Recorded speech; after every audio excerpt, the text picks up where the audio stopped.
నమస్తే.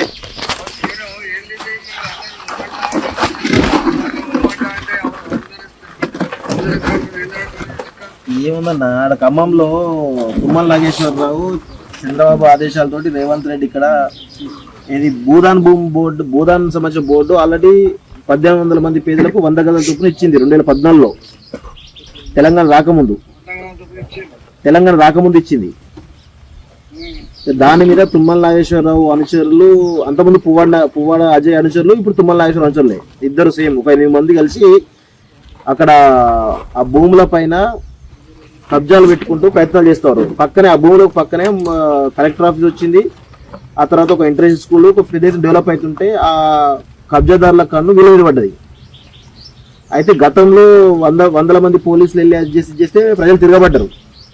అయితే ఈరోజు పొద్దున దాదాపు 10,000 మంది పోలీసులు, సిఆర్పిఎఫ్ బలగాలు ప్లస్ ఎస్డిఆర్ఎఫ్ మొత్తం బలగాలు, irrigation department and revenue department అందరు కలిసిపోయి పొద్దున 6 గంటల నుంచి ఇప్పటి ఇంకా మొత్తం కూల్చేస్తూ ఉన్నారు ఆ పేదల ఇల్లు గుడిసెలన్నింటినీ కూడా.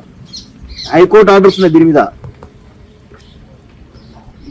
హైకోర్టు ఆర్డర్స్ ఉన్నప్పటికీ కూడా ఇంతవరకు వాళ్ళకు కాస్ట్లీ భూమి అని చెప్పేసి, కలెక్టర్ ఆఫీస్ దగ్గర ఉంది అని చెప్పేసి, అసలు వాళ్లకు ప్రభుత్వం సంబంధం ఉండదు. భూదాన్ బోర్డు భూములు సపరేట్ ఉంటాయి. అయినప్పటికీ కూడా కూల్చేసారు. అసలు ఎలాంటి ఆర్డర్ లేకుండా కూల్చేసారు. పొంగులేటి శ్రీనివాసరెడ్డిని వేరే మన పాషం వ్యాధి ఇలాంటి వాళ్ళు అడిగితేనేమో అసలు మాకు సంబంధం లేదు, నాకు తెలియదు అని చెప్పేసి కలెక్టర్ ఫోన్ చేశాడు. కలెక్టర్ ఫోన్ చేస్తే సార్ ఇది తుమ్మల గారు చెప్పారు సార్, అందుకే మేము పోయామని చెప్పేసి ఆయన అంటున్నాడు. సో పొంగులేటి శ్రీనివాసరెడ్డి నాకు చెప్పకుండా మీరు ఎట్లా చేస్తారు, నేను మంత్రి గారు నాకు కనీసం ఇన్ఫర్మేషన్ ఉండాలి అని చెప్పేసి పొంగులేటి అంటే నాకేం తెలియదు సార్, నాకు మంత్రి గారు చెప్పారు, తుమ్మల గారు చెప్పేసి అన్నాడట పొంగులేటి శ్రీనివాసరెడ్డి. సో ఇంత అరాచకం జరుగుతుంది. అంతే అంతే అంతే అంతే అంతే అన్న అన్న 6,000 కోట్ల భూమి ఇప్పుడు వాడు అప్పుడు రమణ ఉన్నప్పుడు పేరు చేసి ఇప్పుడు అవును తీసుకుంటున్నాడు. అవును అప్పుడు ఎన్ని ఇచ్చినవరా వారికి అని చెప్పి ఇప్పుడు బేర పెట్టుకొని చేసుకుంటాడు. అవును ఎట్లయితుంది? అవును నేను 2007 నుంచి కాపాడుకుంటూ వచ్చాను. అవును ఇప్పుడు చెప్తున్నాడు 13 ఇచ్చిన భూములు ఇవి. అవును ఈ భూముల మీద ఎట్లా చేస్తారు? 100 గజాలన్న, 100 గజాలు 1800 కుటుంబాలు. కనీసం నోటీస్ లేదు, ఏం లేదు. ఎర్లీ మార్నింగ్ వచ్చేసారు. మొత్తం ఖమ్మంలో ఉన్నటువంటి అన్ని జేసీబీలు మాట్లాడుకుని వచ్చారు. ఒక్క జేసీబీ కూడా వేరే పనికి అని చెప్పి అడిగితే ఒక్క జేసీబీ లేట. 100 జేసీబీలు, 10,000 మంది పోలీసులు, రెవెన్యూ డిపార్ట్మెంట్, అన్ని డిపార్ట్మెంట్లు వచ్చి మొత్తం చుట్టుముట్టిన 60 ఎకరాలు చుట్టుముట్టేసి మొత్తం పాపం వాళ్ళు పొద్దున్నే నిద్ర లేకముందే వాళ్ళందరినీ గుడిసెలు గూలు కొట్టేసారు. చాలా ఘోర పరిస్థితి. 1800 కుటుంబాలు ఉండేవాడి.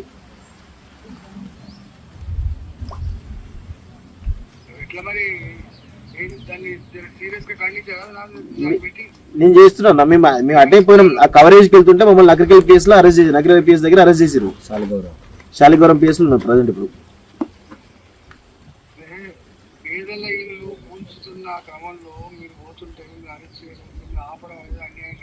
అవును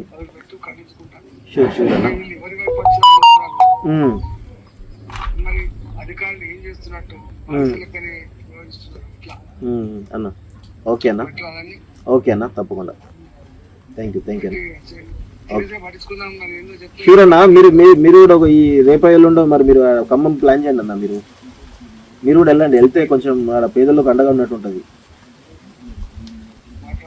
ఓకే అన్న. థ్యాంక్ యూ అన్న.